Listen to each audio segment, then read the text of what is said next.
स्वागतम जनाइছো সকলোকে আমাৰ ইউটিউব চেনেল আসাম এডুকেশ্যন এছএলই। আজি আমি ক্লাস 10 ৰ সায়েন্সৰ চেপ্টাৰ 2 ৰ পাৰ্ট 3 টো লৈ আহিছো। ইয়াত আমি পঢ়িবলৈ পাম দৈনন্দিন জীৱনত পিএছৰ গুৰুত্ব। ইয়াৰ আগতে আমাৰ পাৰ্ট 1 আৰু পাৰ্ট 2 টো দিয়া হৈছে, আপোনালোকে প্লিজ গৈ চেক কৰিব আৰু সেইখিনি নোটছবোৰ ধুনীয়াকৈ বনাই মেলি ৰিভিজন কৰিব। দেন এই পাৰ্ট 3 লৈ আহিব। এতিয়া আমি পাৰ্ট 3 কোনবোৰ বস্তু কোনখিনি কথা আমি আলোচনা কৰিম টপিক বাই চাই ল'ম। এইখিনি ধুনীয়াকৈ কিতাপত দিয়া আছে টপিকছবোৰ, চ' কিতাপখন উলিয়াই ল'ব, তাত লিখা আছে এইটো। আমি আজি পঢ়িব লগা বিষয়টো হৈছে দৈনন্দিন জীৱনত পিএইচৰ গুৰুত্ব। এতিয়া আমাৰ ডেইলি লাইফত দৈনন্দিন জীৱনত পিএইচৰ গুৰুত্বটো কিমান সেইখিনি তুমি ইয়াত যিমানখিনি পইণ্ট আছে সেইবোৰ পঢ়িলে বুজি পাবা। কিতাপত দিয়া আছে কিন্তু তাত টপিক ৱাইজ বা পইণ্ট ৱাইজ দিয়া নাই। আমি ইয়াত ধুনীয়াকৈ সৰু সৰুকৈ বুজিব নিচিনা আমি সৰুকৈ লিখিছোঁ পইণ্টবোৰ। তাত কি লিখিছে আমি এতিয়া আলোচনা কৰিম। 1 নম্বৰ, আমাৰ শৰীৰে 7.0 পৰা 7.8 পিএইচ পৰিসৰৰ ভিতৰত কাৰ্য কৰে। বুজিছেনে? এতিয়া আমি সুস্থ থাকিব হ'লে আমাৰ শৰীৰত তেজ আৰু কোষবোৰ যে আছে, সেই কোষবোৰৰ ভিতৰৰ পিএইচৰ মান কিমান হ'ব লাগিব? 7.0 পৰা 7.8 লৈকে থাকিব লাগিব। যদিহে ইয়াত বেছি বা কম হৈ যায় তেনেহ'লে আমাৰ কি হ'ব পাৰে? আমাৰ শৰীৰৰ ভিতৰত থকা কোষবোৰে কাম বন্ধ কৰিব পাৰে, আমাৰ শৰীৰটো দুৰ্বল লাগিব পাৰে আৰু আমাৰ শৰীৰৰ ভিতৰত থকা অংগাণুসমূহ কাম কৰা বন্ধ কৰিব পাৰে। সেইটো কাৰণে যদি আমাৰ শৰীৰটো সুস্থ মতে ভাল মতে চলিব লাগে তেনেহ'লে পিএইচটো কিমান হ'ব লাগিব? 7.0 পৰা 7.8। তাৰমানে ক্ষাৰকো নহয় এচিডো নহয়, ক্ষাৰকো আছে আকৌ এচিডো অলপ আছে। হ'লে চোৱা 2 নম্বৰটো কি আছে? বৰষুণৰ পানীৰ পিএইচৰ মান 5.6তকৈ কম হ'লে তাক এচিড বৰষুণ বোলে। এতিয়া এচিড বৰষুণ কাক বোলে? চোৱা দেই, বায়ু প্ৰদূষণটো হয়, চবে গমেই পোৱা বায়ু প্ৰদূষণ মানে কি। এই বায়ু প্ৰদূষণৰ ফলত বতাহত যে যিমান ধূলি বালিবোৰ আছে, এই ধূলি বালিবোৰ কি হয়? বৰষুণ দিলে সেই বৰষুণৰ পানীৰ লগত মিক্স হৈ যায়। বুজি পাইছা? বৰষুণৰ পানীৰ লগত মিক্স হৈ যায়। মিক্স হোৱাৰ ফলত সেই বৰষুণৰ পানীৰ পিএইচৰ পৰিমাণ কি হৈ যায়? কমি যায়। কিমান কমি যায়? 5.5তকৈ কম হয়। যদি 5.5তকৈ কম হৈ যায়, সেই ধূলি বালিবোৰ মিক্স হৈ বৰষুণৰ পানীটো মানে কি হৈ যায়? দূষিত হৈ যায়। দূষিত হোৱাৰ কাৰণে কি হয়? তাৰ পিএইচৰ মানটো কমি যায়। যদিহে পিএইচৰ মান কমি যায় 5.5তকৈ যদি কমি যায় তাক আমি কি বুলি কওঁ? এচিড বৰষুণ। কি কওঁ? এচিড বৰষুণ। আৰু সেই এচিড বৰষুণ যদি নৈ বা পুখুৰীৰ পানীত গৈ পৰে তেতিয়াহ'লে পুখুৰীত থকা মাছবোৰ শস্যবোৰ কি হ'ব পাৰে? বেয়া হ'ব পাৰে, মৰি যাব পাৰে। কেলে? কাৰণ তাত এচিডৰ পৰিমাণ বেছি হ'ব, হয় নাই? বেছি হোৱাৰ কাৰণেতো সেই খাদ্য শস্যবোৰ বা জলাশয়ত থকা মাছবোৰ মৰি যাবগৈ। আৰু সেইকাৰণে আমি বৰষুণৰ পানী ডাইৰেক্টলি খাব নোৱাৰোঁ। যদিহে আমি একেবাৰে সচৰাচৰ খাই দিওঁ, ডাইৰেক্টলি লৈ খাই দিওঁ, আমাৰ কি হ'ব? পেটৰ ভিতৰত গৈ ক্ষুদ্ৰান্তত গৈ কি হ'ব? এইটোৱে বিপাকীয় ক্ৰিয়া আৰম্ভ কৰিব। কেলে আৰম্ভ কৰিব? কাৰণ তাত এচিডৰ পৰিমাণটো বেছি আছে ন। বেছি পৰিমাণে এচিড আমাৰ পেটত গ'লেগৈ কি হ'ব? আমাৰ পেটটোত এচিডিটি হৈ যাবগৈ, জ্বলা পোৰা কৰিবগৈ। বুজি পাইছা? চ' এচিড বৰষুণ কাক বোলে? এক্সামত খুব আহে দেই, বোলে যদি 5.5তকৈ কম হয় তেনেহ'লে তাক এচিড বৰষুণ বুলি কোৱা হয়। এতিয়া চোৱা 3 নম্বৰটো চোৱা। চাবা 3 নম্বৰটো কি আছে? আমাৰ শৰীৰত থকা পাচক ৰসৰ পিএইচৰ মান 1.2। এতিয়া পাচক ৰস বুলি ক'লে কি আছে? পাচক ৰসত আমাৰ কি এচিড থাকে? কোৱাচোন কোনোবাই অনুমান কি থাকে? কি এচিড থাকে? আমাৰ HCl। পাচক ৰসত কি থাকে? আমাৰ HCl থাকে, হাইড্ৰক্লৰিক এচিড থাকে। বুজি পাইছা? আৰু সেই হাইড্ৰক্লৰিক এচিডে কি কৰে কোৱাচোন? কি কৰে? আমি যে কিমান খাদ্য বস্তু খাওঁ, কিমান খোৱা বস্তু খাওঁ, হয়নে? টান খাওঁ, টান ডাঙৰ খোৱা বস্তুবোৰ খাওঁ। এইবোৰ কি কৰে? এই টান ডাঙৰ খোৱা বস্তুবোৰক কি কৰে? হজম কৰাত সহায় কৰে এচিডে। লগতে সেই খাদ্য বস্তুবোৰৰ লগত অহা বেক্টেৰিয়াবোৰ, বীজাণুবোৰ কি কৰে? এচিডে ধ্বংস কৰে, মাৰি পেলাই কি কৰে? আমাৰ কোষবোৰক কি কৰে? ৰক্ষা কৰে। আৰু সেই বেক্টেৰিয়াবোৰক মাৰিব হ'লে আমাৰ পাচক ৰসৰ পৰিমাণ মানে এচিড হাইড্ৰক্লৰিক এচিডৰ পৰিমাণ কিমান হ'ব লাগিব 1.2 1.2 হ'বনে এইবোৰ মই হাইলাইট কৰি দিছোঁ এইবোৰ ইম্পৰ্টেণ্ট হয় 1.2 হ'ব লাগিব দেন আমাৰ 4 নম্বৰটো চোৱা মানুহৰ মুখৰ ভিতৰত pH 5.5তকৈ কম হ'লে দন্ত ক্ষয়ৰ সূচনা হয় এইটো বুজিছানে তোমালোকে এতিয়া চোৱা দন্ত ক্ষয় মানে কি দন্ত মানে কি দাঁত টিথ হয়নে ক্ষয় মানে কি বেয়া হোৱা ডেমেজ হোৱা এতিয়া আমি কিমান বস্তু খাওঁ নাই মিঠা খাওঁ বিভিন্ন ধৰণৰ বহুত কিবা কিবি সামগ্ৰী খাওঁনে বহুত ধৰণৰ আমি খোৱা বস্তু খাওঁ খোৱা সামগ্ৰী খাওঁ সেইবোৰ খাই যেতিয়া আমি আমাৰ মুখখন নুধো বা মুখখন নুধুলে কি হয় সেই মুখৰ ভিতৰত থকা বেক্টেৰিয়াবোৰ খাদ্য বস্তুবোৰত কি কৰে পচাই দিয়ে গেলাই পচাই দি কি কৰে এচিড উৎপন্ন কৰে হয় না এচিড উৎপন্ন কৰে আৰু সেই এচিডৰ পৰিমাণ কি হয়গে যদি 5.5তকৈ কম হয় তেতিয়া আমাৰ দাঁতৰ ভিতৰত থকা এনামেল কি হয় পচিবলৈ ধৰে পচি কি হয় গলিবলৈ ধৰে তেতিয়া আমাৰ দাঁতত কি লাগে পোক ধৰে বা পোকে লাগে আৰু তেতিয়া আমাৰ কি হয় যদি 5.5তকৈ যদি কম হয় তেতিয়া আমাৰ কি হয় দন্ত ক্ষয় দাঁতৰ ক্ষয় হ'বলৈ আৰম্ভ কৰে বুজি পাইছা দাঁতটো ডেমেজ হৈ যায় এতিয়া আমাৰ আহিলে 5 নম্বৰ পইণ্ট ইয়াত কি আছে চোৱাচোন উদ্ভিদৰ সঠিক বৃদ্ধিৰ বাবে নিৰ্দিষ্ট pHৰ পৰিসৰ 6.5ৰ পৰা 7.0 লৈ থাকিব লাগে যেনেকৈ আমাৰ শৰীৰত কিমানলৈকে থাকিব লাগে pHৰ পৰিসৰ 7.0ৰ পৰা 7.8 লৈ উদ্ভিদৰ শৰীৰৰ সঠিক বৃদ্ধিৰ কাৰণে কিমান থাকিব লাগে 6.5ৰ পৰা 7.0 লৈ ইয়াতকৈ বেছি কম হ'লে কি হ'ব ইহঁতৰ ভিতৰত থকা পোকবোৰ কি হৈ যাবগে কাম কৰা বন্ধ হৈ যাবগে মানে আমাৰ শৰীৰত থকা কোষবোৰৰ কাম বন্ধ হৈ যাব হয় নাই তো 6 নম্বৰ কি আছে মাটি অত্যাধিক আম্লিক হ'লে ইয়াত পুৰাচূণ বা হিথিলিত চূণ প্ৰয়োগ কৰা হয় তে পুৰাচূণ বা হিথিলিত চূণ কি হয় কোৱাচোন খাৰক হয় চূণবোৰ তো খাৰেক হ'ব ন চুলে পিছল লাগে খাৰেকটা লাগে হয়নে এইবোৰ হ'ল আমাৰ কি খাৰকৰ উদাহৰণ খাৰক আৰু এইটো হ'ল আমাৰ কি আম্লিক মানে কি হয় এচিড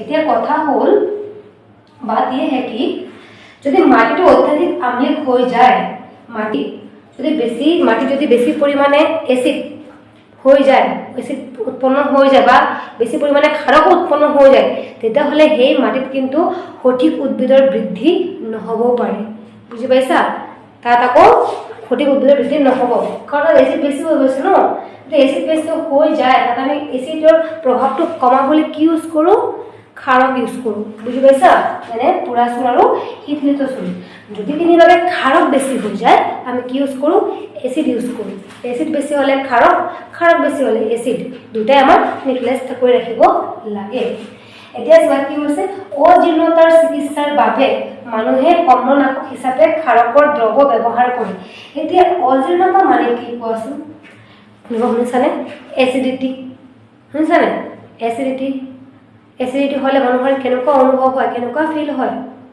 চাবাচোন কোনোবা যদি বহুত মছলাযুক্ত খাদ্য খায় বা কেতিয়াবা খালী পেটত থাকে বহুত সময়লৈকে নোখোৱাকৈ থাকে তেতিয়া তাৰ বহুত কিবা খুব জ্বলা-পোৰা কৰে বা পেটটো বিষায় হয় নাই বহুত জ্বলা-পোৰা কৰে পেটটো বিষায় তেতিয়া কি হয় মোৰ বহুত জ্বলা-পোৰা কৰিছে পেটটো কেনেকুৱা লাগিছে হয় নাই তেতিয়া তাত কি হ'ব গেছটো মানে বেছি হৈ গৈছে তাত মানে কি হৈ গৈছে এচিডৰ পৰিমাণটো বেছি হৈ যায় যেতিয়া এচিডৰ পৰিমাণটো বেছি হৈ যায় তাক আমি এচিডিটি বুলি কওঁ আৰু অসমীয়াত কি বুলি কয় অজীৰ্ণতা আৰু এই অজীৰ্ণতাৰ প্ৰভাৱটো কমাবলৈ আমি কি ইউজ কৰোঁ বজাৰত পোৱা ইনো এন্টাচিড হয়নে নিম্বু পানী এন্টাচিড বুলি ক'লে এক প্ৰকাৰৰ খাৰকৰ এটা টেবলেট পোৱা যায় বুজিছানে সেইবোৰ ইউজ কৰিলে আমাৰ কি হয় আমাৰ কিবা হৈ যায় সেই ইনো অজীৰ্ণতাবোৰ কমি যায় এচিডিটিবোৰ সেইবোৰ আমাৰ কি হৈ যায় কমি যায় মানে বুজি পাইছা সেইখিনি আসলে আমাৰ দৈনন্দিন জীৱনত পিএইচৰ গুৰুত্ব এইখিনি ধুনীয়াকৈ মুখস্থ কৰিবা এবাৰ এক্সামত প্ৰায় আহি থাকে প্লাছ কম্পিটিটিভ এক্সামত এইবোৰ আহি থাকে সুধি থাকে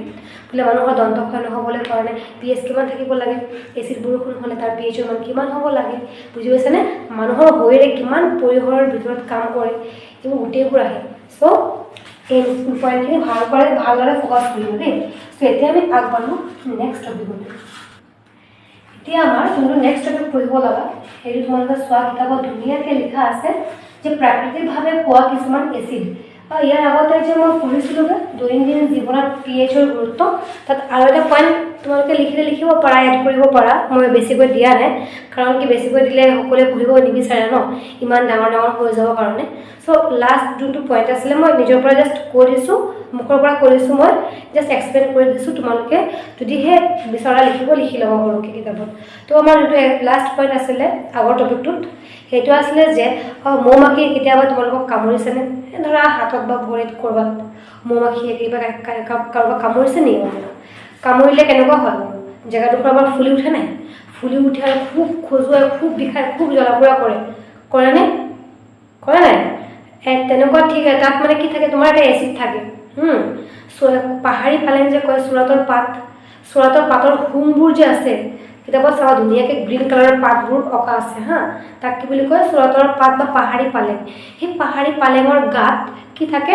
এনেকুৱা হোম থাকে, মানে হোম কাঁইট থাকে মানে। সেই হোমবোৰ যদি কেনেবাকৈ আমাৰ গাত বিন্ধি যায় নহয়, তাত বিন্ধিলে, সেই গাত বিন্ধিলে তাতো কি হয়? ফুলি যায়, জ্বলা-পোৰা কৰে, খজুৱাই মানে। কেলৈ খজুৱাই? কাৰণ সেই চুৰাটৰ পাতত, পাহাৰী পালেঙত এক প্ৰকাৰৰ এচিড থাকে, মিথানয়িক এচিড। আৰু সেই এচিডটো আমাৰ শৰীৰৰ ভিতৰত সোমাই যায়, সেই হোমটো বিন্ধিলে। সোমোৱাৰ কাৰণে তেতিয়া কি হয়? জেগাডোখৰ ফুলি যায় বা খজুৱায়। আৰু তেতিয়া তাৰ পৰা পৰিত্ৰাণ পাবলৈ আমি কি কৰিব লাগে কোৱাচোন? চবৰ ঘৰত চাগে আছে বেকিং ছ'ডা, যোনটো আমি ঘৰত ইউজ কৰোঁ হয় নাই? বেকিং ছ'ডা যে, সেই বেকিং ছ'ডাটো অলপ লৈ মেলি ইয়াত ঘঁহাই দিলে, হাতত ঘঁহাই দিলে হৈ যায়, মানে ঠিক হৈ যায়, ভাল হৈ যায়। বুজি পাইছানে? সেইটো আছে আমাৰ লাষ্ট পইণ্ট। এতিয়া আমি পঢ়িব লাগে এইটো টপিক। আছে আমাৰ কি? প্ৰাকৃতিকভাৱে পোৱা কিছুমান এচিড। কিতাপত ধুনীয়াকৈ দিয়া আছে, বক্সটো বনাই, গ্ৰীণ কালাৰৰ বক্স বনাই মই তথাপিও লিখিছোঁ। এইবোৰ MCQ ৱাইজ আহে, বিভিন্ন কম্পিটিটিভ এক্সামত আহে, এইবোৰ আহি থাকে কম্পিটিটিভ এক্সামত। তো চোৱা, ভিনেগাৰ বুলি ক'লে চবেই জানো, চবৰ ঘৰত আছে ভিনেগাৰ, থাকেই প্ৰায়, হয়নে? যোনটো এনেকৈ আমি আচাৰ সংৰক্ষণত ইউজ কৰোঁ। সেই ভিনেগাৰত তোমাৰ কি এচিড থাকে? এচেটিক এচিড থাকে। কমলা টেঙাত কি এচিড থাকে? চাইট্ৰিক এচিড থাকে। তেঁতেলী টেঙাত কি এচিড থাকে? টাৰ্টাৰিক এচিড থাকে। এইবোৰ যে এনেকুৱা উদ্ধকমা দিছোঁ যে ইয়াত এচিড বুলি লিখিবা দেই, মই লিখা নাই, তোমালোকে লিখি ল'বা। তাৰপিছত বিলাহী টেঙাত কি এচিড থাকে? Oxalic acid. তাৰপিছত টেঙা গাখীৰ মানে কি? দৈ, হয় নাই? যেতিয়া গাখীৰ টেঙা হৈ যায়, দৈলৈ ৰূপান্তৰ হয় বা পৰিণত হয়, তেতিয়া সেই দৈত কি তোমাৰ এচিড থাকে? লেক্টিক এচিড থাকে। নেমু টেঙাত আমি যে চবেই খাওঁ, হয় নাই? খাই যে খুব ভাল পাওঁ নেমু টেঙা, সেই নেমু টেঙাত কি এচিড থাকে? চাইট্ৰিক এচিড থাকে। পৰুৱাৰ হোম, মই যে ক'লোঁ মৌ-মাখি বা পৰুৱাবোৰ যে কামুৰিলে কেলেই বিষায়, কেলেইনো জেগাডোখৰ ফুলি উঠে, তাতে এক প্ৰকাৰৰ এচিড থাকে। সেই এচিডটো আমাৰ গাৰ ভিতৰত সোমাই যায়। কি এচিড থাকে? Methanoic acid. চুৰাটৰ পাতৰ হোম, তাত কি থাকে? মিথানয়িক এচিডে থাকে। তো এইবোৰ তোমালোকে ধুনীয়াকৈ লিখি ল'ব, লিখি মেলি মুখস্থ কৰিব। বুজি পাইছানে? এতিয়া আমি আগবাঢ়ো নেক্সট টপিকলৈ। এতিয়া আমাৰ যোনটো নেক্সট পঢ়িবলগীয়া বিষয় টপিকটো হৈছে আমাৰ লৱণ সম্বন্ধীয় আৰু অধিক ধাৰণা। এতিয়া ইয়াত আমি পঢ়িবলৈ পাম লৱণ শ্ৰেণী অৰ্থাৎ আমি যে খাওঁ লৱণটো, সেই লৱণটো কোন শ্ৰেণীৰ লৱণ হয়, সেই লৱণটো কেনেকৈ প্ৰস্তুত কৰা হয়, আৰু লৱণ কিমান প্ৰকাৰত থাকে। যেনেকৈ ধৰা আমলিক লৱণ আছে, ক্ষাৰকীয় লৱণ আছে, প্ৰথম লৱণ আছে। এই আমলিক লৱণৰ pH কিমান, ক্ষাৰকীয় লৱণৰ pH কিমান, আৰু প্ৰথম লৱণৰ pH কিমান, আৰু কোনটো লৱণ আমি খাওঁ, এই গোটেইখিনিৰ বিষয়ে আমি পঢ়িবলৈ পাম। তেনেহ'লে ইয়াত চোৱাচোন, আগতে লৱণ কাক বোলে? যে প্ৰশমন বিক্ৰিয়া, আচ্ছা প্ৰশমন বিক্ৰিয়া চবে পঢ়িছিলা, ইয়াৰ আগতে পঢ়িছিলোঁ হয় নাই? প্ৰশমন বিক্ৰিয়া পঢ়িছিলোঁনে? যে এচিড আৰু ক্ষাৰকে পৰস্পৰৰ মাজত বিক্ৰিয়া কৰি যি লৱণ উৎপন্ন কৰে বা সৃষ্টি কৰে তাকে কি বুলি কোৱা হয়? আমাক লৱণ বোলে। সেইটো হ'ল আমাৰ লৱণ।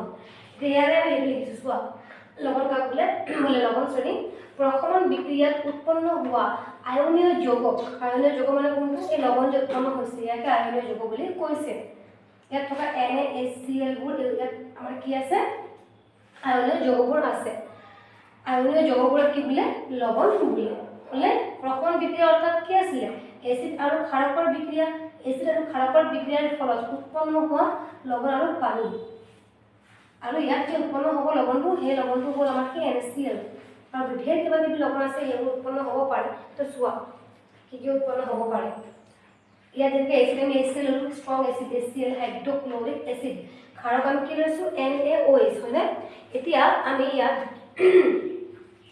এচিডৰ লগত ক্ষাৰকে বিক্ৰিয়া কৰিলে কি উৎপন্ন হয় বুলি জানো লৱণ আৰু পানী ইয়াত কি লৱণ উৎপন্ন হ'ল NaCl সোডিয়াম ক্লোৰাইড আৰু পানী নেক্সট আমি কি ল'লোঁ ইয়াত এচিড আমি HOHNO3 নাইট্ৰিক এচিড ল'লোঁ লগতে আমি কি ল'লোঁ ক্ষাৰক NaOH হ'বনে এই নাইট্ৰিক এচিড আৰু ক্ষাৰকৰ মাজত বিক্ৰিয়া ঘটি আমাৰ কি উৎপন্ন হ'ল সোডিয়াম নাইট্ৰেট লৱণ প্লাছ পানী এইটো আছিল সোডিয়াম ক্লোৰাইড লৱণ আৰু এইটো কি হ'ল আমাৰ সোডিয়াম নাইট্ৰেট লৱণ তাৰপিছত চোৱা H2SO4 মানে sulphuric acid plus twice of potassium hydroxide sulphuric acid আৰু পটাছিয়াম হাইড্ৰক্সাইডৰ বিক্ৰিয়াত উৎপন্ন হোৱা লৱণটো কি লৱণ পটাছিয়াম সালফেট লৱণ লগতে পানীটো উৎপন্ন হ'বই না সবতে আগতে আমাৰ লিখা আছে চোৱা ইয়াত ধুনীয়াকৈ নেক্সট আমাৰ কি আছে sulphuric acid plus magnesium hydroxide sulphuric এসিডে ম্যাগনেসিয়াম হাইড্রোক্সাইড এটা ক্ষারক হয় কি আমার লগ এসিড হয় এই গুটিগুলো আমার কি হয় এসিড হয় আর এই গুটিগুলো আমার কি হয়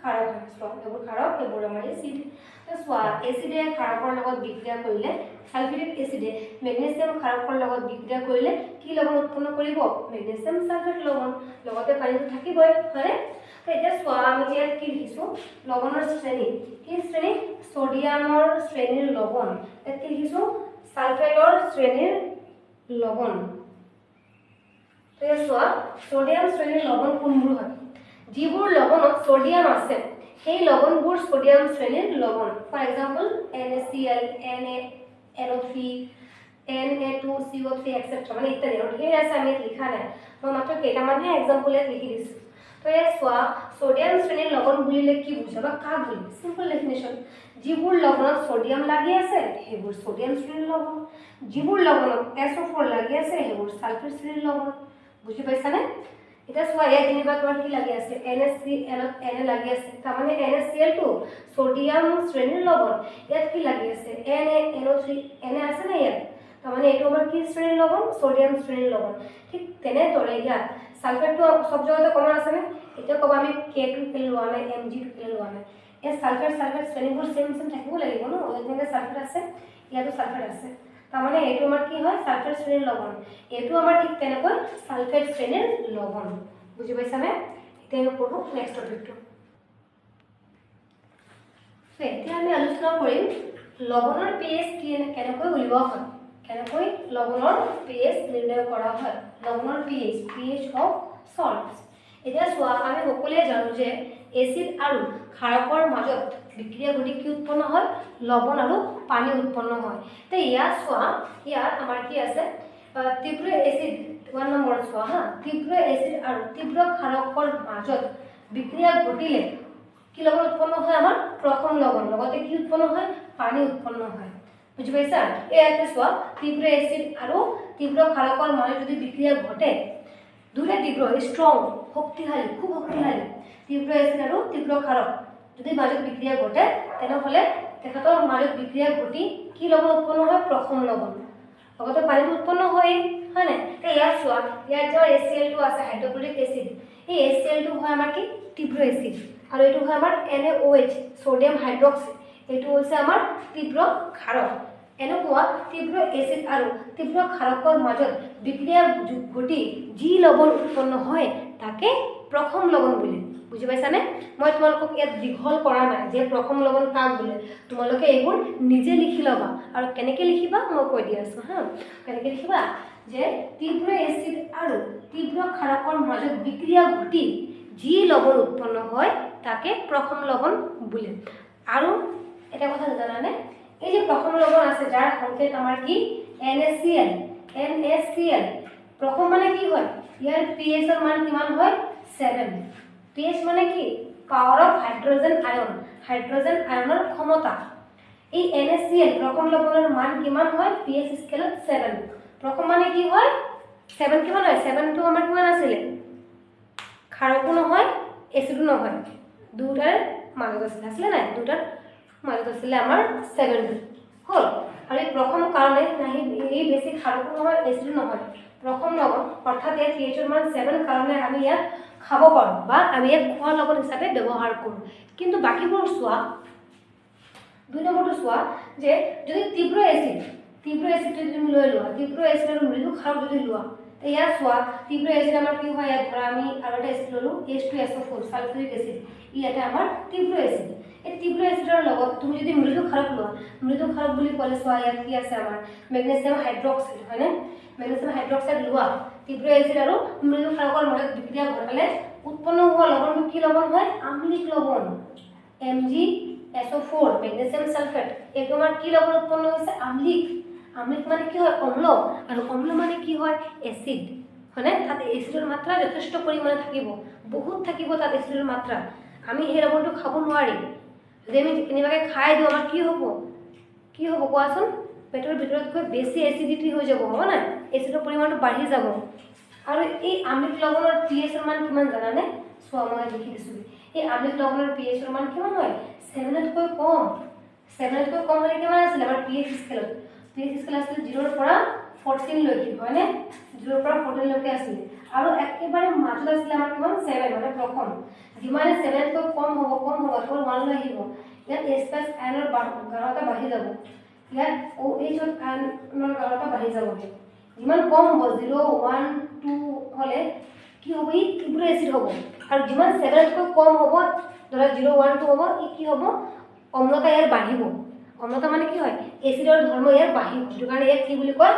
আম্লিক লৱণ বুলি কয়। বুজি পাইছানে? আৰু আম্লিক লৱণ কেনেকৈ উৎপন্ন হয়? আম্লিক লৱণনো কাক বোলে?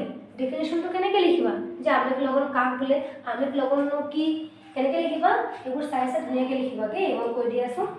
তীব্ৰ এচিড আৰু মৃদু ক্ষাৰকৰ মাজত বিক্ৰিয়া ঘটি যি লৱণ উৎপন্ন হয় তাকে আম্লিক লৱণ বোলে। আৰু এই আম্লিক লৱণৰ pH ৰ মান 7তকৈ কম। বুজি পাইছা? 7তকৈ কম হ'লে কি হয়? আম্লিকতা ইয়াৰ বাঢ়ি যায়, এচিডৰ ধৰ্মটো বাঢ়ি যায়। বুজি পাইছা ন এইটো? 3 নম্বৰটো চোৱা, মৃদু এচিড। মৃদু এচিড মানে কি? খুব বেছি শক্তিশালী নহয়, অলপ কম শক্তিশালী। তাক আমি চুব কৰোঁ হাতেৰে, চুলে আমাৰ হাতটো জ্বলি নাযায়। মৃদু এচিড ল'লোঁ, কিন্তু এবাৰ তীব্ৰ ক্ষাৰক লৈছোঁ। বুজি পাইছা? তীব্ৰ ক্ষাৰক লৈছোঁ। এতিয়া ইয়াত চোৱা মৃদু এচিড বুলি ক'লে এইটো H2CO3 কাৰ্বনিক এচিড বুলি কোৱা হয় ইয়াত। এইটো আমাৰ মৃদু এচিড হয়।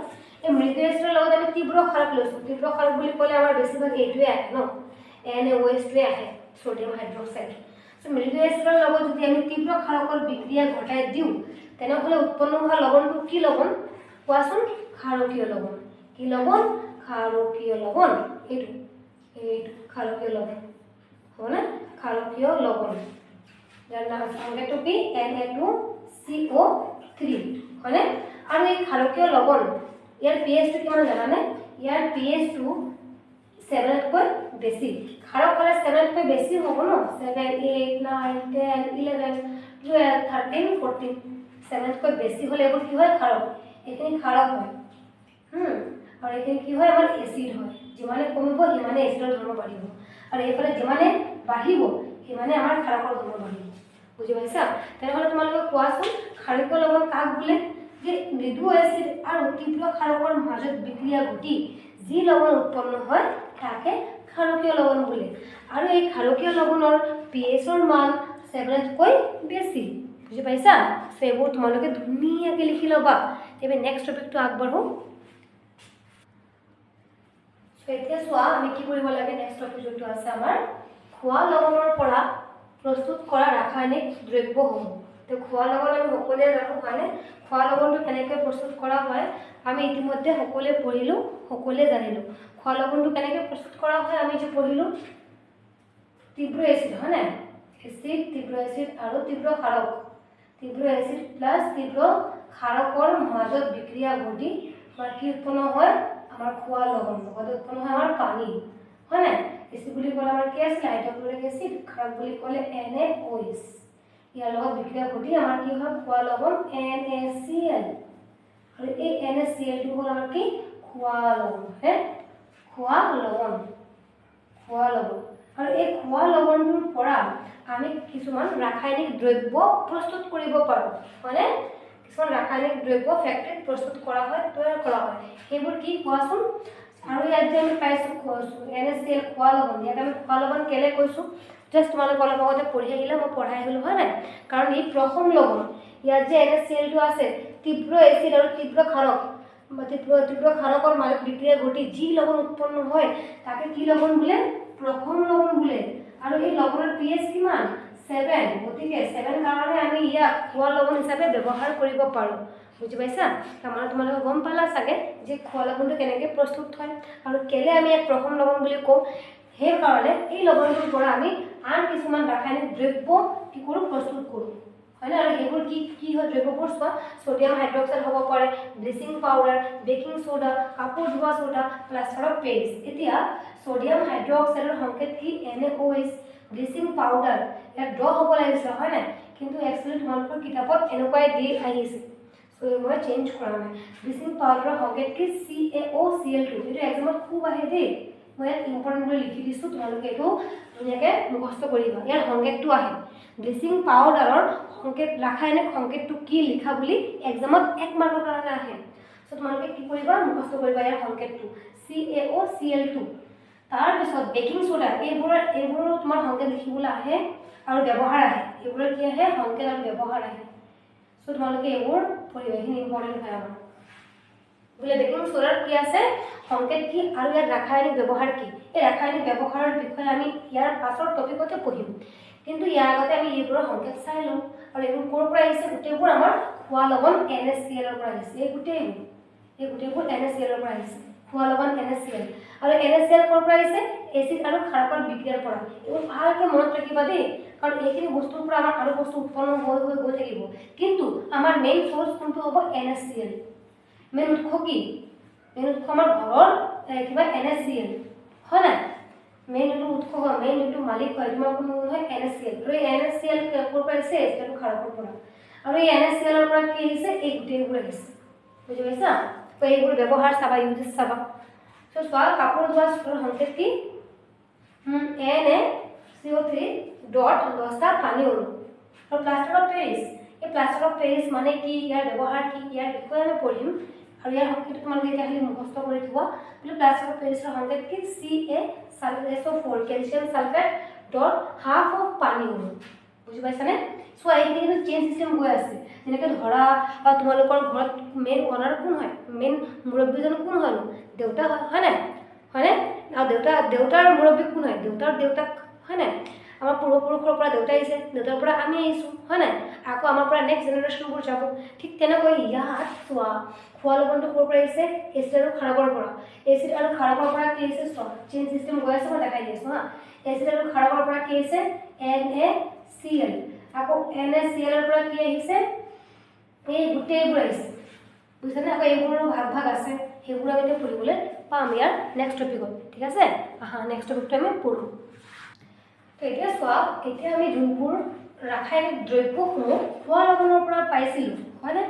যেনেকৈ সোডিয়াম হাইড্ৰক্সাইড, আমাৰ কি আছিলে? Baking soda, bleaching powder, plaster of Paris হয়নে? এই গোটেইবোৰ আমাৰ কি আছিলে? খোৱা লৱণৰ পৰা পোৱা ৰাসায়নিক দ্ৰব্যসমূহ। এতিয়া ৰাসায়নিক দ্ৰব্যসমূহ কেনেকৈ প্ৰস্তুত কৰা হয়? 1 নম্বৰ আমাৰ কি আছিলে? Sodium hydroxide. এই সোডিয়াম হাইড্ৰক্সাইডটো কেনেকৈ প্ৰস্তুত কৰা হয় কোৱাচোন এতিয়া? এই সোডিয়াম হাইড্ৰক্সাইড আমাৰ খোৱা লৱণ NaCl পৰাই প্ৰস্তুত কৰা হয়। কেনেকৈ প্ৰস্তুত কৰা হয় চোৱাচোন এতিয়া খোৱা লৱণ আমাৰ কি আছিলে? সোডিয়াম হাইড্ৰক্সাইড আৰু সোডিয়াম ক্লৰাইড মানে সোডিয়াম ক্লৰাইডৰ জলীয় দ্ৰৱৰ মাজেৰে বিদ্যুৎ প্ৰবাহিত কৰিলে ই বিয়োজিত মানে কি? বিয়োজিত হৈ সোডিয়াম হাইড্ৰক্সাইড উৎপন্ন কৰে। এই পদ্ধতিটো ক্লৰো এলকালি পদ্ধতি বুলি কোৱা হয়। বুজি পাইছানে? এতিয়া তোমাৰ সোডিয়াম হাইড্ৰক্সাইড কেনেকৈ উৎপন্ন হয় তুমি সেইটো বুজিব গ'লে ইয়াৰ পৰা ইমানলৈকে আগতে পঢ়ি লোৱা। এইখিনি পাছত চাবা, সোডিয়াম ক্লৰাইড কোন আছিলে? NaCl খোৱা লৱণ। সোডিয়াম ক্লৰাইডৰ জলীয় দ্ৰৱৰ মাজেৰে, জলীয় মানে কি? পানীৰ মাজেৰে যাবলৈ দি বিদ্যুৎ প্ৰবাহিত কৰিলে, হিট দিলে, এইটো আমাৰ কি হয়? এই বিক্ৰিয়াটো কি হয়? ভাঙি, বিয়োজিত মানে কি? ভাঙি হয়নে? সোডিয়াম ক্লৰাইড NaCl লগত জলীয় দ্ৰৱ মানে কি? জল, পানী, এইটো H2O পানীৰ লগত বিক্ৰিয়া ঘটাই বিদ্যুৎ প্ৰবাহিত মানে কি? হিট, তাপ দিলে কি হয়? ই ভাঙি, বিয়োজিত মানে কি? ভাঙি ভাঙি কি উৎপন্ন হয় সোডিয়াম হাইড্ৰক্সাইড এইটো উৎপন্ন হয় মই যে মাত্ৰ প্ৰশ্ন কৰিলোঁ বোলে সোডিয়াম হাইড্ৰক্সাইড কেনেকৈ উৎপন্ন হয় কি বুলি ক'বা এই সোডিয়াম হাইড্ৰক্সাইড NaCl পৰা উৎপন্ন হয় মানে খোৱা লৱণৰ পৰা কেনেকৈ উৎপন্ন হয় বোলে খোৱা লৱণৰ জলীয় দ্ৰৱৰ খোৱা লৱণ বা সোডিয়াম ক্লৰাইডৰ জলীয় দ্ৰৱৰ মাজেৰে বিদ্যুৎ প্ৰবাহিত কৰিলে ই বিয়োজিত হৈ বা ভাঙি কি হয় সোডিয়াম হাইড্ৰক্সাইড উৎপন্ন হয় লগতে কি উৎপন্ন হয় Cl2 আৰু H2 গেছ উৎপন্ন হয় একো মানে একুয়াস এল মানে লিকুইড পানীটো তৰল থাকে না একুয়াস থাকে এইটো আমাৰ যি মানে গেছী আছে এইবোৰ গেছ হয় এইবোৰ আমাৰ আগতে লেসন নম্বৰ 1 ত ধুনীয়াকৈ কোৱা আছে আমি সেইবোৰ আপলোড কৰিম চাবা এটা চোৱা হাইড্ৰক্সাইড কেনেকৈ উৎপন্ন হয় গম পালা বোলে NaCl লগত পানীৰ বিক্ৰিয়া ঘটাই হিট দিলে তাপ দিলে আমাৰ কি উৎপন্ন হয় সোডিয়াম হাইড্ৰক্সাইড লগতে এইটো ক্লোৰিন আৰু হাইড্ৰজেন গেছ উৎপন্ন হয় এটা চোৱা এই যে উৎপন্ন হোৱা সোডিয়াম হাইড্ৰক্সাইড এই পদ্ধতিটো কি বুলি কয় ক্লোৰো এলকালি পদ্ধতি এক্সামত খুব আহে আমাৰ ইম্পৰ্টেন্ট হয় চাই লবা এইটো আমাৰ ইম্পৰ্টেন্ট টপিক হয় ক্লোৰো এলকালি পদ্ধতি বুলি কোৱা হয় এটা ক্লোৰো এলকালি পদ্ধতি বুলি কিয় কোৱা হয় কোৱাচোন ক্লোৰো বুলি ক'লে চোৱা ক্লোৰিন ক্লোৰ পৰা ক্লোৰিন পৰা ক্লোৰ হয়নে সেম লাগিছে নাই চোৱা মই লিখিছো ক্লোৰিনৰ পৰা কি আহিছে ক্লোৰটো আহিছে এই ক্লোৰিনৰ পৰা ক্লোৰো আহিছে ক্লোৰিনৰ পৰা ক্লোৰো আহিছে আৰু হাইড্ৰক্সাইড মানে কোন হয় এইটো পানীৰ পৰা আমি হাইড্ৰক্সাইড পাম আৰু ইয়াত যে আমাৰ হাইড্ৰক্সাইড যে পালো ইয়াত যে আমি হাইড্ৰক্সাইড যে পালো হাইড্ৰক্সাইড মানে কি OH এই OH ৰ পৰা কি আহিছে এলকালি হলে ক্লোৰিনৰ পৰা আহিছে ক্লোৰো OH ৰ পৰা আহিছে এলকালি এই দুটা মিলাই আমাৰ কি হ'ল পদ্ধতিটো ক্লোৰো এলকালি এইটো আমাৰ একদম খুব আহে বোলে ক্লোৰো এলকালি পদ্ধতি কাক বোলে উপযুক্ত বিক্ৰিয়াটো লিখা তেতিয়া তোমালোকে ডেফিনেশনটো ইয়াৰ পৰা ধুনীয়াকৈ লিখিব লাগিব ইয়াৰ পৰা ইমানলৈকে আৰু এই ইকুৱেশ্যনটো লিখি ল'ব লাগিব লগতে আৰু একটা কোৱেশ্যন আহে এক্সামত 1 মাৰ্কৰ কাৰণে 1 বা 2 মাৰ্কছৰ কাৰণে আহি যায় 2020 আহিছিলে আমাৰ এইটো HSLC 2020 আহিছিলে কি আহিছিলে বোলে ব্ৰাইন কাক বোলে কোৱেশ্যন কি আহিছিলে লিখি ল'বা হা বোলে ব্ৰাইন কাক বোলে বা ব্ৰাইন কি এনেকা আহিছিলে আমাৰ কোৱেশ্যন 2020 আহিছিলে তো হেইটোৰ আনসাৰ চোৱা সোডিয়াম ক্লোৰাইড মানে বুজি পাইছা NaCl সোডিয়াম ক্লোৰাইডৰ জলীয় দ্ৰৱ জলীয় মানে কি পানীৰ লগত বিক্ৰিয়া কৰিলে তাক আমি কি বুলি কওঁ ব্ৰাইন বুলি কওঁ সোডিয়াম ক্লোৰাইডৰ জলীয় দ্ৰৱক ব্ৰাইন বুলি মুখস্থ কৰি থবা বুজি পাইছা ক্লিয়াৰ যদি কাৰোবাৰ প্ৰবলেম আছে তেনেহলে প্লিজ কমেন্ট কৰি জনাবা এতিয়া আমি নেক্সট টুলৈ আগবাঢ়ো নেক্সট এতিয়া আমাৰ 2 নম্বৰটো আমাৰ কি আছিল ব্লিচিং পাউডাৰ হয়নে যাৰ সংকেত আমাৰ CaOCl2 তে এই সোৱা ব্লিচিং পাউডাৰটো আমি কেনেকৈ প্ৰস্তুত কৰিব পাৰো কেনেকৈ প্ৰস্তুত কৰা হয় ব্লিচিং পাউডাৰ শুকান ইথিলিত চূণ যাৰ সংকেত কি হয় শুকান ইথিলিত চূণ যাৰ সংকেতটো কি হয় CaOH2 ক্যালসিয়াম হাইড্ৰক্সাইড শুকান ইথিলিত চূণৰ লগত ক্লোৰিনৰ সংকেতটো জানাই Cl2 হয় ক্লোৰিনৰ বিক্ৰিয়াৰ দ্বাৰা ব্লিচিং পাউডাৰ প্ৰস্তুত কৰা হয় আৰু এই ব্লিচিং পাউডাৰক CaOCl2 সংকেতেৰে বুজোৱা হয় এটো এক্সামত 1 মাৰ্কৰ কাৰণে আহে মই কৈছিলো ন আগতে বোলে ব্লিচিং পাউডাৰৰ সংকেতটো কি লিখা এটো আহে এমসিকিউটো আহে প্লাস এনেকুৱা আহে তো চোৱা আমাৰ যে কি আছিল শুকান ইথিলিত চূণ হয়নে আমি ঘৰত ইউজ কৰো তো এই চোৱা তাৰ সংকেতটো কি হয় CaOH2 ইয়াৰ লগত যদি আমি ক্লোৰিনৰ বিক্ৰিয়া ঘটাও তাৰ দুটা মিলাই মিলি এটা বিক্ৰিয়া ঘটাও তেনেহলে সেই বিক্ৰিয়াৰ ফলত কি উৎপন্ন হয় CaOCl2 মানে ব্লিচিং পাউডাৰ লগতে আমাৰ কি উৎপন্ন পানী উৎপন্ন অতিৰিক্ত পানী উৎপন্ন হয় লগতে আমাৰ কি হয় ব্লিচিং পাউডাৰৰ লগত অতিৰিক্ত পানী উৎপন্ন হৈ যায় এতিয়া সোৱাগে ব্লিচিং পাউডাৰটো ক'ৰ পৰা পাইছিলো খোৱা লৱণৰ পৰা তাৰ পিছত পাইছিলো কি এই খোৱা লৱণৰ পৰা পাইছিলো কি ব্লিচিং পাউডাৰ তাৰ পিছত ব্লিচিং পাউডাৰটো আমি কেনেকৈ পাইছোগে এই শুকান ইথিলিত চূণৰ লগত বিক্ৰিয়া ঘটাই পাইছো আমি ব্লিচিং পাউডাৰ এতিয়া ব্লিচিং পাউডাৰৰ ব্যৱহাৰবোৰ কি আছিল ইউজেছবোৰ কি ব্লিচিং পাউডাৰ আমি ক'ত ইউজ কৰো এটা সোৱা 1 নম্বৰ মই বেছি দিয়া নাই কিতাপৰ পৰা মই 5-4টা মানে ওলাই আনিছো আৰু আছিলে কিন্তু মই দিয়া নাই কাৰণ বেছি দিন মুখস্থ কৰিব নিবিচাৰে লাগে আৰু এক্সামত 3টা বা 4টা আহে ব্যৱহাৰ লিখিবলৈ সো এইবোৰ মুখস্থ কৰিবা খুব ইম্পৰ্টেন্ট হয় এইবোৰ সো ব্লিচিং পাউডাৰৰ ব্যৱহাৰ 1 নম্বৰ চোৱা বস্ত্ৰ উদ্যোগত কপাহী কাপোৰ সবে জানা কপাহী কাপোৰ সবে চিনি পোৱা লিলেন কাপোৰ সবে চিনি পোৱা তাক কি কৰিবলৈ বিৰঞ্জিত কৰিবলৈ বিৰঞ্জিত মানে গম পাইছা নে ৰঞ্জিত কৰিবলৈ ৰং সানিবলৈ তাৰপিছত কালাৰফুল কৰিবলৈ মানে 2 নম্বৰ কি ধুবি ঘৰত বা লণ্ড্ৰীত লণ্ড্ৰীত ধোৱা কাপোৰ বিৰঞ্জিত কৰিবলৈ। ধুবি বা লণ্ড্ৰী তুমি চিনি পোৱা, ধুবি কৰি যেন কাপোৰ ধুবলৈ চাফ কৰিবলৈ দিওঁ, কিবা দাগ পৰিলে কাপোৰৰ কালাৰ যায়গৈ, সেই কালাৰটো আকৌ ঘূৰাই নিবলৈ চাফ কৰিবলৈ আমি ক'ত দিওঁ? লণ্ড্ৰী বা ধুবি ঘৰত। তাত আমাৰ কি ইউজ কৰা হয়? ধুবি ঘৰত কি ইউজ কৰে? Bleaching powder. 3 নম্বৰ কি আছে? ৰাসায়নিক উদ্যোগত জাৰক পদাৰ্থ হিচাপে। ৰাসায়নিক উদ্যোগবোৰ যে আছে, ডাঙৰ ডাঙৰ যে উদ্যোগবোৰ ফেক্টৰীবোৰ আছে, তাত কি কৰা হয়? জাৰক পদাৰ্থ হিচাপে। জাৰক মানে তোমাৰ ধৰা কিছুমান বস্তু আছে য'ত নেকি আমাৰ বেক্টেৰিয়া বীজাণুবোৰ লাগি থাকে, সেইবোৰক কি কৰিবলৈ আঁতৰাবলৈ আমাৰ এই ব্লিচিং পাউডাৰটো ব্যৱহাৰ কৰা হয়। তাৰপিছত খোৱা পানী বীজাণুমুক্ত কৰিবলৈ। খোৱা পানী বীজাণুমুক্ত কৰিবলৈ আমি কি ইউজ কৰোঁ? ব্লিচিং পাউডাৰ ইউজ কৰোঁ বা ব্যৱহাৰ কৰোঁ। এতিয়া চোৱা তাৰ পাছৰটো 3 নম্বৰটো। এতিয়া আমাৰ 3 নম্বৰটো হ'ল আমাৰ কি আছিলে? বেকিং সোডা হয়নে? Baking soda. এতিয়া চোৱা, বেকিং সোডা খোৱা লৱণৰ পৰা প্ৰস্তুত কৰা আমাৰ আন এবিধ সামগ্ৰী হয়নে? এই খোৱা লৱণৰ পৰাই আমি গোটেইবোৰ বস্তু পাই আছোঁ, প্ৰস্তুত হৈ আছে হয় নাই? সেয়ে তাৰ মাজৰ পৰা বেকিং সোডা হৈছে আমাৰ আন এবিধ ৰাসায়নিক দ্ৰব্য বা সামগ্ৰী। এতিয়া চোৱা, এই বেকিং সোডাক আমি কেনেকৈ প্ৰস্তুত কৰিব পাৰি? বেকিং সোডাক কি কৰা হয়? কেনেকৈ প্ৰস্তুত কৰা হয়?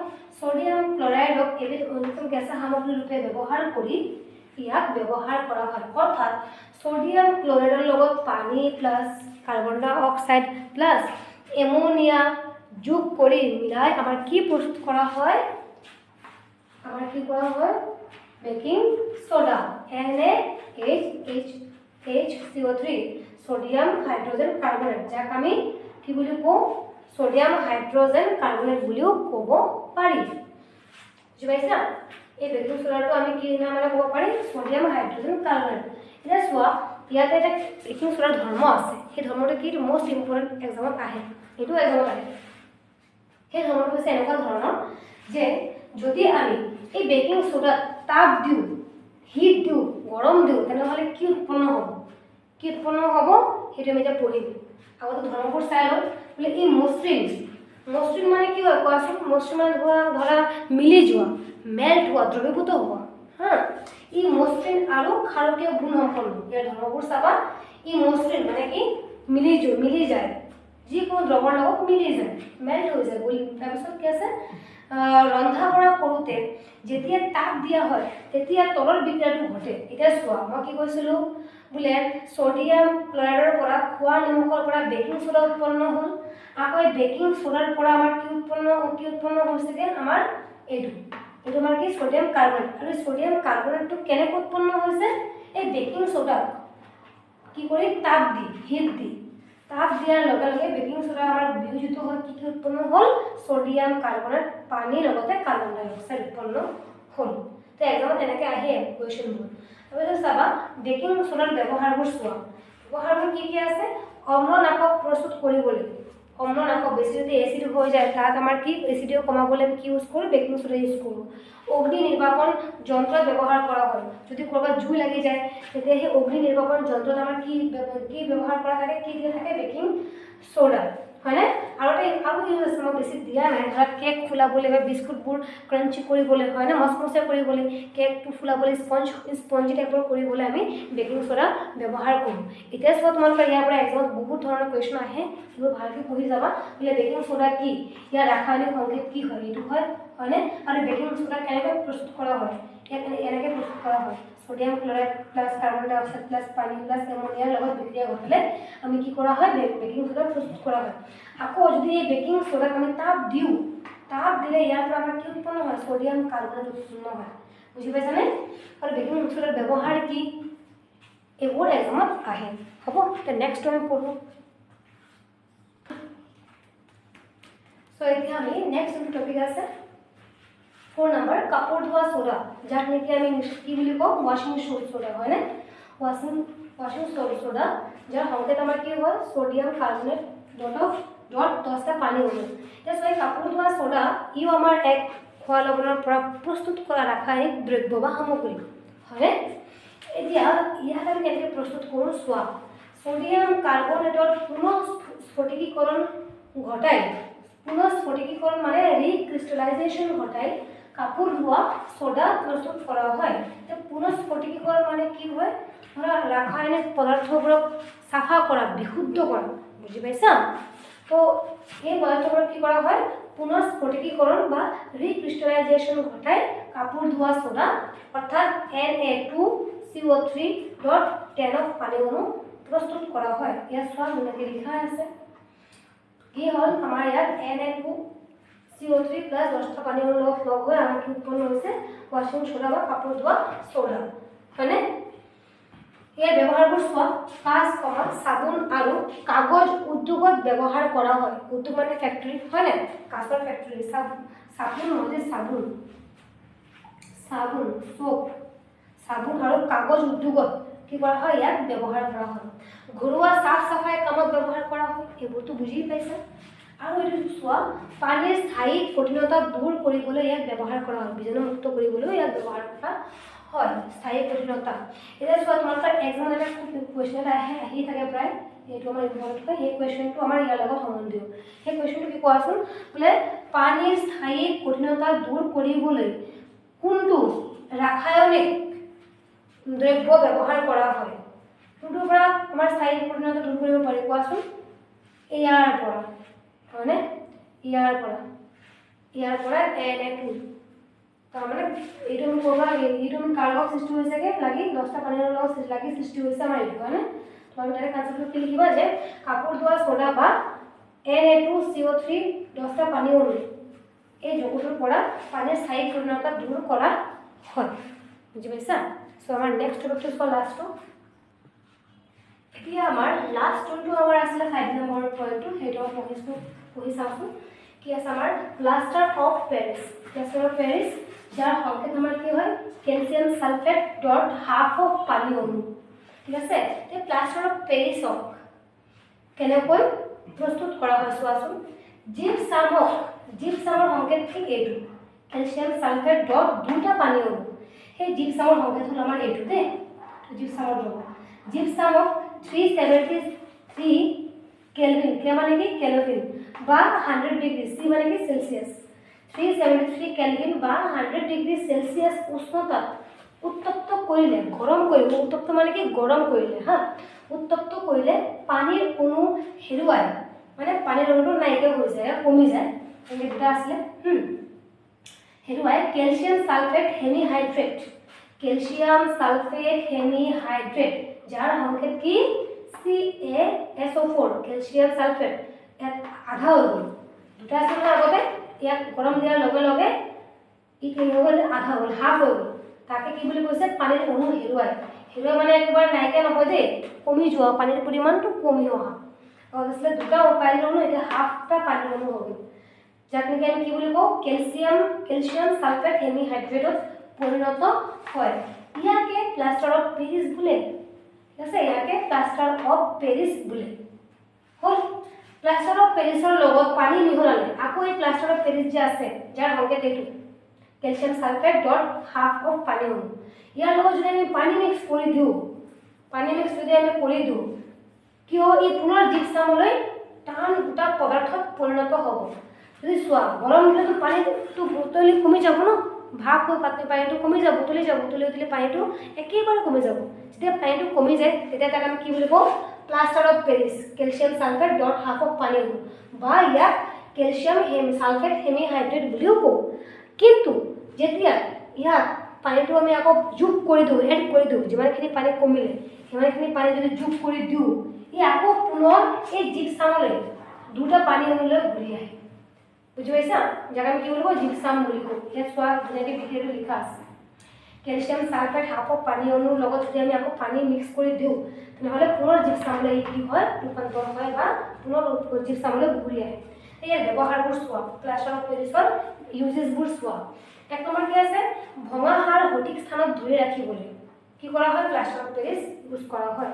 পুতলা সাজিবলৈ যেনে মাটিৰ পুতলাবোৰ সাজিবলৈ সেই পুতলাবোৰ চোৱাচোন বহুত টান বহুত শক্ত হৈ থাকে না টান হৈ থাকে কেনেকৈ থাকে তাত সেই প্লাষ্টাৰ অফ পেৰিছ ইউজ কৰা হয় সেই জিপছামৰ গুড়ি ইউজ কৰা হয়।